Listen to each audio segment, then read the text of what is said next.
নমস্কার, আপনাদের সকলকে স্বাগত জানাই চ্যানেল রূপম মুখার্জি বেঙ্গলিতে। আমরা ইতিপূর্বে আলোচনা করেছি মঙ্গল কাব্য এবং মনসা মঙ্গল কাব্য। আজ সেই পর্বে আমাদের আলোচনার বিষয়বস্তু হলো চণ্ডী মঙ্গল কাব্য।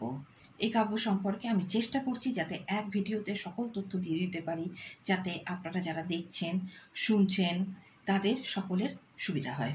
চলুন তাহলে শুরু করা যাক। চণ্ডী মঙ্গল কাব্য। কবিকঙ্কন মুকুন্দরাম চক্রবর্তী আধুনিক বাংলার বস্তুতান্ত্রিক ঔপন্যাসিকেরও অগ্রদূত।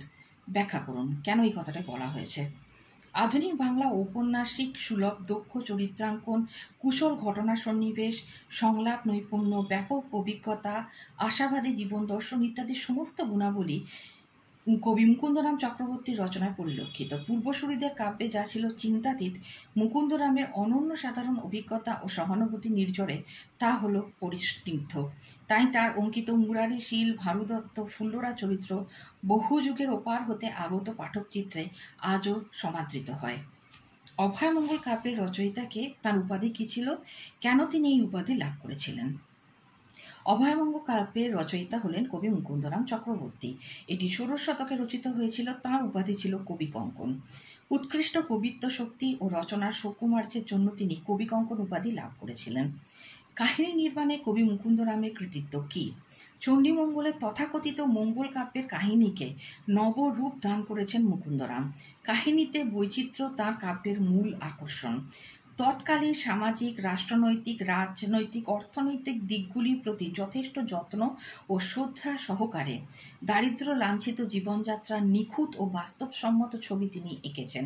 বাস্তববোধ ও জীবনবোধে এই যে সামঞ্জস্যপূর্ণ সমন্বয়, সেটাই তাঁর রচনাকে রসোত্তীর্ণ করেছে। কবি মুকুন্দরাম চক্রবর্তীকে দুঃখবাদী কবি কেন বলা হয়? বলাটা কি যুক্তিযুক্ত? কবি মুকুন্দরাম চক্রবর্তীকে দুঃখবাদী কবি হিসেবে অভিহিত করা হয়ে থাকে।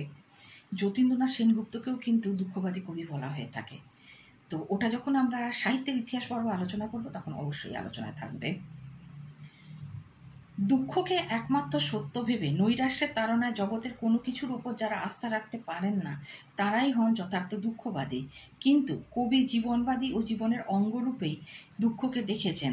নেতিবাচক দৃষ্টিভঙ্গি দিয়ে কবি মুকুন্দরাম চক্রবর্তী জগৎকে প্রত্যক্ষ করেননি, তাই তাকে দুঃখবাদী কবি বলা যথোপযুক্ত নয়।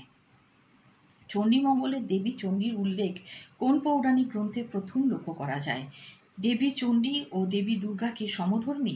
এই সম্পর্কে আপনার অভিমত আলোচনা করুন। চণ্ডীমঙ্গলের দেবী চণ্ডীর উল্লেখ আমরা প্রথম লক্ষ্য করি বৃহধর্ম পুরাণ গ্রন্থে। চণ্ডীমঙ্গল কাব্যে দেবী চণ্ডী ও দুর্গতি নাশিনী দেবী দুর্গা দুজনের স্বতন্ত্র। দেবী দুর্গার উল্লেখ আমরা পেয়েছি মার্কেন্ডীয় পুরাণে, যিনি মহিষাসুরকে বধ করেছিলেন। চণ্ডীমঙ্গল কাব্যের দেবী চণ্ডী প্রকৃতপক্ষে পশুপালয়ত্রী বনদেবী। চণ্ডীমঙ্গল কাব্যের পৌরাণিক ও লৌকিক ধারাটি কী? এ সম্পর্কে আপনার কী মন্তব্য? চণ্ডীমঙ্গলে দেবী মাহাত্ম্যসূচক পৌরাণিক উপাখ্যানটি হল দক্ষকন্যা সতী ও হিমালয় দুহিতা উমার পরিচিত পৌরাণিক কাহিনী। লৌকিক কাহিনীটি কালকেতু ফুল্লরা এবং ধনপতি লহনা ও খুল্লনার কাহিনীতে গঠিত।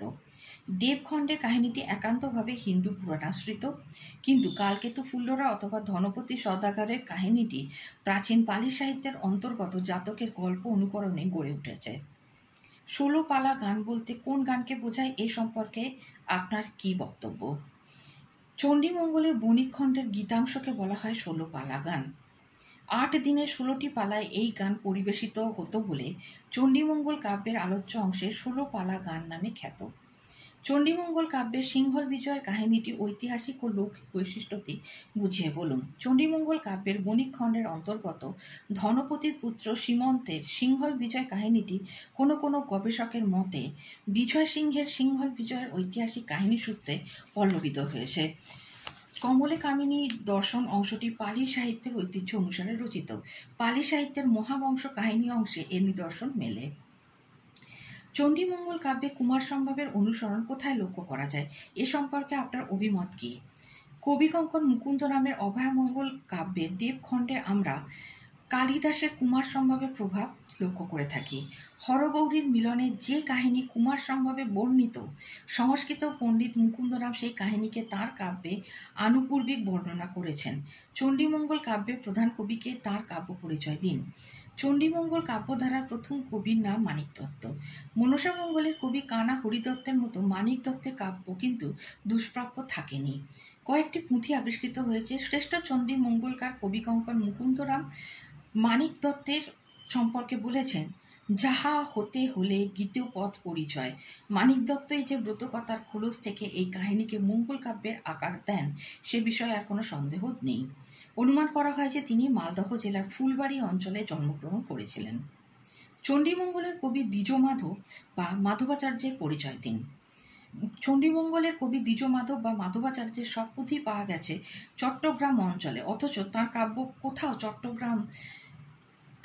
কোথাও চট্টগ্রাম বা চট্টগ্রাম পূর্ববঙ্গের কোনো উল্লেখই নেই। নানা পুঁথি মিলিয়ে মনে করা হয় যে তিনি পশ্চিমবঙ্গের সপ্তগ্রাম বা নবদ্বীপ অঞ্চলের বাসিন্দা হলেন। পরে মুঘল পাঠান বিরোধীর সময় তিনি ওই অঞ্চলে চলে যান। দ্বিজমাধব রচিত চণ্ডীমঙ্গল গীত কলকাতা বিশ্ববিদ্যালয় থেকে 1579 খ্রিস্টাব্দে প্রকাশিত হয়। চণ্ডীমঙ্গলের কবি হিসেবে দ্বিজ বলরাম দেবের কৃতিত্ব বিচার করুন। কলকাতা বিশ্ববিদ্যালয় থেকে দ্বিজরাম দেব রচিত অভয়মঙ্গল নামক চণ্ডীমঙ্গল কাব্য ডক্টর আশুতোষ দাসের সম্পাদনায় প্রকাশিত হয়। এই গ্রন্থ থেকেই কবি সম্পর্কে সব বিষয় অবহিত হওয়া যায়। নোয়াখালীতে এই গ্রন্থটি পাওয়া যায়। তাঁর কাব্যে চট্টগ্রামী শব্দের আধিক্য পাওয়া যায়। তিনি ব্রাহ্মণ বংশে জন্মগ্রহণ করেন। কবির পিতার নাম কবিচন্দ্র। অনুমান করা হয় যে তিনি এই কাব্যটি রচনা করেন সপ্তদশ শতাব্দীতে। তাঁর কাব্যে স্বদেশী মানুষ হিসেবে মাধবাচার্যের প্রভাব লক্ষ্য করা যায়। তাঁর কাব্যের অন্যতম বৈশিষ্ট্য হল বৈষ্ণব ভাব। তার মধ্যে মুকুন্দরামের জীবনদৃষ্টি ছিল অত্যন্ত প্রবল। হাস্যরসের প্রতি তার কোনো প্রবণতা ছিল না। তবুও চণ্ডীমঙ্গল কাব্যধারায় মুকুন্দরামের পর দ্বিজমাধব অনেক বেশি সম্মান লাভ করেছেন। এই ছিল, বলতে পারেন যে, চণ্ডীমঙ্গল কাব্যের সম্পর্কে একদম কিছু সাধারণ ধারণা, যেগুলোকে বলা যেতে পারে যে বেসিক ধারণা। এই সম্পর্কে আপনাদের কোনো প্রশ্ন থাকলে অবশ্যই কমেন্টসের মাধ্যমে করতে পারেন। কমিউনিটি পোস্ট এবং শর্টসের দিকে একটু নজর রাখবেন। ভিডিওটি ভালো লাগলে অবশ্যই লাইক, শেয়ার, কমেন্টস করবেন এবং সাবস্ক্রাইব করতে চ্যানেল একদমই ভুলবেন না। দেখা হচ্ছে পরের ভিডিওতে। ধন্যবাদ, নমস্কার।